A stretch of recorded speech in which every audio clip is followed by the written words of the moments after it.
بڑا اچھا لگ رہا ہے جی کہ پرانی یادیں تازہ ہو رہی ہیں، اور کافی عرصہ بیچ میں ایک گیپ آ گیا، وہ ہم نہ مل سکے، نہ کوئی بات ہو سکی، نہ کوئی رابطہ رہا۔ تو بہرحال جنہوں نے رابطہ توڑوایا ان کا بھی شکریہ کہ انہوں نے جو ہے وہ نہ جانے ایسا کیوں کام کیا، لیکن ملک بہت پیچھے چلا گیا۔ اللہ تعالیٰ اس ملک کی حفاظت فرمائے اور ملک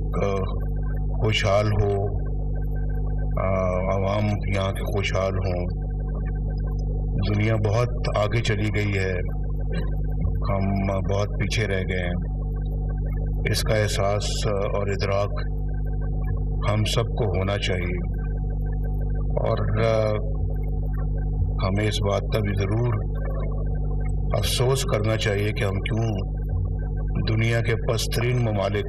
میں اس وقت شامل ہیں۔ ہمارا مقام تو بہت آگے تھا۔ 1947 میں جب یہ ملک بنا تو بڑی امیدوں سے بنا تھا یہ ملک، کہ یہ ملک بہت ترقی کرے گا اور ایک منفرد مقام حاصل کرے گا دنیا کے نقشے میں، لیکن وہ منفرد مقام تو ہم حاصل نہیں کر پائے، لیکن پیچھے بہت چلے گئے۔ اس وقت ہم 47 میں بہت آگے تھے، دنیا میں بہت آگے تھے، اور میں اس سے پہلے بھی ایک میٹنگ میں یہ کہہ چکا ہوں کہ میں اس زمانے میں 1967 کی بات کر رہا ہوں کہ جب مجھے میرے والد صاحب نے غیر ملکی دوروں پہ بھجوایا، اور ہماری انڈسٹری جو ہے وہ ڈیزل انجنز ایکسپورٹ کرتی تھی مختلف مڈل ایسٹ کے ممالک میں، اور مجھے صرف ان امپورٹر سے ملنے کے لیے بھجوایا جو ہمارا جو انجنز امپورٹ کرتے تھے، تو انہوں نے بڑی خاطر تواضع کی، تو مجھے موقع ملا کہ میں اپنے ملک کو اپنے ملک کا مقابلہ کروں ان ملکوں کے ساتھ۔ تو میں آپ کو بتانا چاہتا ہوں کہ ہمارے ایئرپورٹ اس زمانے میں بہت اچھے تھے، ہماری سڑکیں ان کے مقابلے میں اچھی تھیں، بہت اچھی تو نہیں تھی لیکن اچھی تھیں، ان سے بہتر تھیں، اور ہمارے ملک کے اندر ایک انڈسٹریل بیس تھا، ایگریکلچر بیس تھا ہمارا، تو لوگ خوشحال تھے، اور لوگوں میں کام کرنے کا ایک بہت جوش و جذبہ تھا۔ تو وہاں پہ آپ اندازہ کر سکتے ہیں کہ جو ملک جہاں ہم انجن ایکسپورٹ کرتے تھے وہ آج ہم سے کہیں آگے، وہ شاید ہمیں بہت ساری چیزیں ایکسپورٹ کرتے ہیں، اور ہم دیکھتے دیکھتے بہت پیچھے رہ گئے۔ اور یہ ایسے ہوا جیسے 2017 میں ہماری حکومت کتنی اچھی چل رہی تھی، لوگ بھی خوش تھے، مزدور خوش تھا، کسان خوش تھا، اور مہنگائی نہیں تھی ملک میں،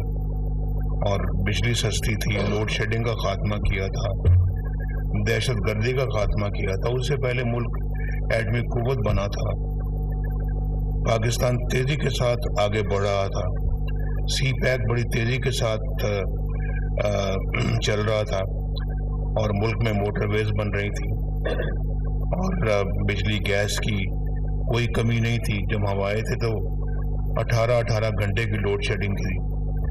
2017 میں ہم نے ساری لوڈ شیڈنگ کو زیرو پر لے آئے، اور پاکستان کو ایک دفعہ پھر خوشحالی کی ڈگر پہ ڈالا، اور پھر لوگ یہ بہت جو مخالفین تھے وہ حسد کرتے تھے کہ یہ شاید اب پھر دوبارہ آ رہے ہیں، 2018 میں الیکشن ہوگا تو مسلم لیگ سویپ کرے گی. اور آپ میں سے بھی ایسے بہت سارے لوگ جو یہاں بیٹھے ہوئے ہیں، میرا یہ خیال ہے کہ آپ لوگ بھی یہ جانتے تھے کہ پاکستان میں دوبارہ الیکشن ہوں گے تو P M L N election جیتے گی. تو وہ سارا کچھ اپ سائڈ ڈاؤن ہو گیا. کیوں ہوا یہ ذرا کئی دفعہ یہ سوال میں بار بار پوچھتا ہوں. مجھے بھی خیال آتا ہے کہ میں بار بار کیوں پوچھتا ہوں، لیکن پوچھنا پڑتا ہے کیونکہ جواب آگے سے آتا کوئی نہیں ہے. تو میرا خیال ہے قوم جاننا چاہتی ہے کہ ایسا ہوا کیوں، اور پاکستان کا یہ حشر برپا ہو گیا. لوگ مہنگائی میں اپنی ساری کمائی جو ہے وہ کھو چکے. بجلی کا بل نہیں دیا جاتا، سبزیاں دال خریدنے سے بھی مجبور ہو گئے. تو یہ عالم تو ہم نے کبھی پاکستان کی تاریخ میں پہلے کبھی نہیں دیکھا جو اب دیکھا ہے. ابھی 75 سالوں میں تو ہمیں بہت آگے نکل جانا چاہیے تھا،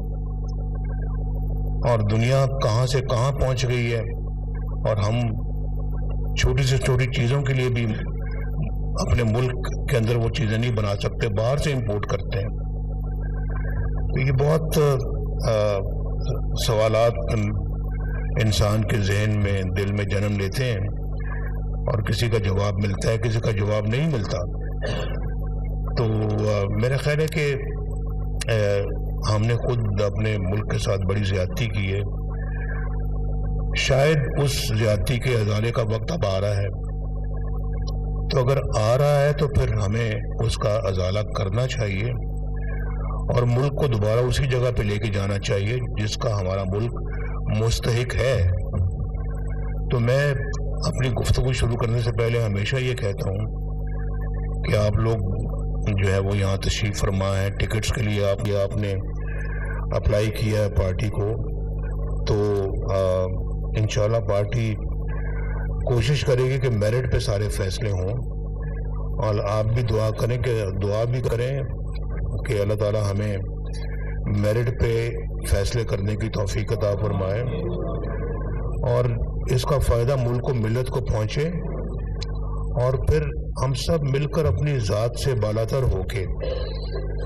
اس ملک و ملت کی خدمت میں لگ جائیں اور اپنی ذات سے باہر نکلیں. بڑا ضروری ہے اگر آپ واقعی چاہتے ہیں ازالہ، جو لفظ میں نے استعمال کیا ہے کہ ازالہ اگر چاہتے ہیں تو اپنی ذات سے باہر نکلنا ہوگا. تو وہ ہمیں اس میں کوئی ہچکچاہٹ نہیں ہونی چاہیے. کافی ملک نے سفر کیا ہے، ملک بہت زیادہ پریشانی کے عالم میں ہے، قوم پریشانی کے عالم میں ہے. اس کو اگر آپ نے پریشانی سے باہر نکالنا ہے تو پھر یہی سوچیں کہ ہمیں یہ جو ٹکٹ ملا ہے یہ اللہ تعالیٰ کے فضل و کرم سے ہم نے اس کو عبادت سمجھ کے اپنے ملک و قوم کی خدمت کرنی. تو اللہ تعالیٰ آپ کو ہم سب کو کامیابی عطا فرمائے، اور آج بھی بہتر فیصلے کرنے کی توفیق عطا فرمائے، اور آئندہ اللہ تعالیٰ اگر ہمیں حکومت عطا فرماتا ہے تو ہمیں ملک کو بہتر طور پہ چلانے کی بھی توفیق عطا فرمائے. اللہ تعالیٰ آئندہ آنے والے وقت کو بھی پہلے سے زیادہ اچھا کرے جی، اور ہم سب کے لیے بھی اور ملک کے لیے بھی، قوم کے لیے بھی،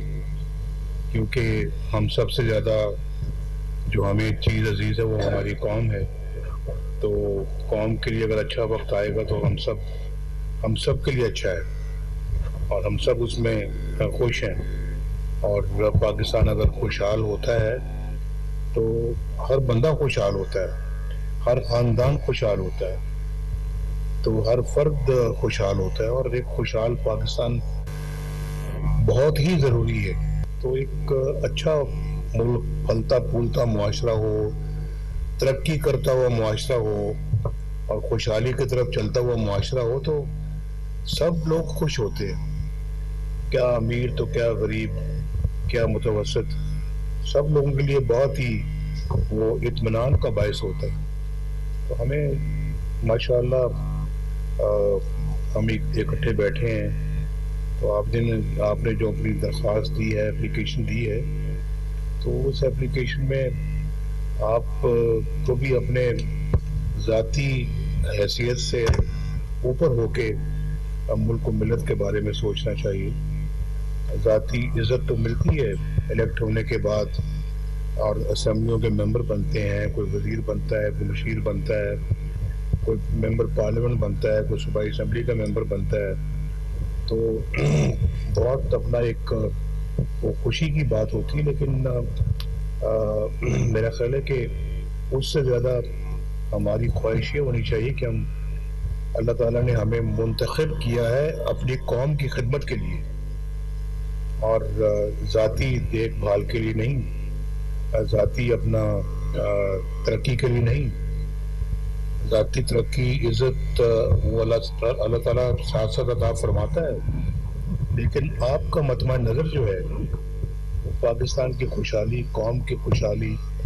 اور عوام کو اس حالت سے باہر نکالنے کی جدوجہد ہونی چاہیے کہ اس وقت وہ مہنگائی میں پھنسے ہوئے ہیں، بجلی کا قیمت اتنی مہنگی ہے، سبزیاں، دالیں، گوشت، آٹا، چینی کتنا مہنگی، اور لوگوں نے بچے پڑھانے بھی ہوتے ہیں، بچوں کو پالنا بھی ہوتا ہے، ان کی ضرورتیں بھی پوری کرنی ہوتی ہیں، اور بہت سے لوگوں نے گھروں کے کرائے بھی دینے ہوتے ہیں، اور اس کے بعد ان کے پاس تو بجلی کے بل کے لیے پیسے نہیں بچتے۔ آج کل کی مہنگائی کے دور میں مجھے کوئی بتائے کہ 40-50 ہزار روپیہ کمانے والا خاندان جو ہے، جو کہ ایک اوسط ایک شاید آمدنی ہو لیکن اس سے بھی کم ہے، وہ کیسے گزر اوقات کرتے ہوں گے؟ بہت سوچنے والی بات ہے، اور یہ آپ لوگوں کی ذمہ داری ہے، یہ ذمہ داری آپ لوگوں کے کندھے پہ، اگر آپ جیتتے ہیں الیکشن تو کندھے پہ آپ ہی کے آئے گی کہ کیسے آپ اس ملک کو ان مسائل سے باہر نکالتے ہیں۔ تو میری درخواست یہ ہے کہ اس کے لیے کمر آپ ابھی سے باندھیں اور اپنے اللہ تعالیٰ سے رجوع کریں کہ اللہ تعالیٰ ہمیں تو کامیابی سے ہمکنار فرما، اور پھر اللہ تعالیٰ ہم تیری اس دی ہوئی نعمت کو اور عزت کو اپنے ملک کے وقار کو بلند کرنے کے لیے استعمال کریں۔ یہ آپ سب کا ایک اپنے تئیں عہد ہونا چاہیے، بہت ضروری ہے۔ یہ عہد ہوگا تو اللہ تعالیٰ کی رضا شامل ہوگی، الیکشن لڑیں گے تو انشاءاللہ آپ کو کامیابی ملے گی۔ تو اگر یہ عہد نہیں ہے، یہ صرف ذات کی حد تک ہماری سوچ، ہمارا دماغ، دل گھومتا ہے، تو وہ پھر اللہ تعالیٰ کی مدد بھی شامل ہوتی ہے اس میں۔ یہ میری گزارش ہے کہ آپ اس کی طرف زیادہ توجہ دیں اور زیادہ اپنا اللہ تعالیٰ کو یاد کر کے دعا کیا کریں کہ اللہ تعالیٰ ہم تیری رضا کے لیے یہ کام کرنے لگے تو ہمیں کامیابی عطا فرما۔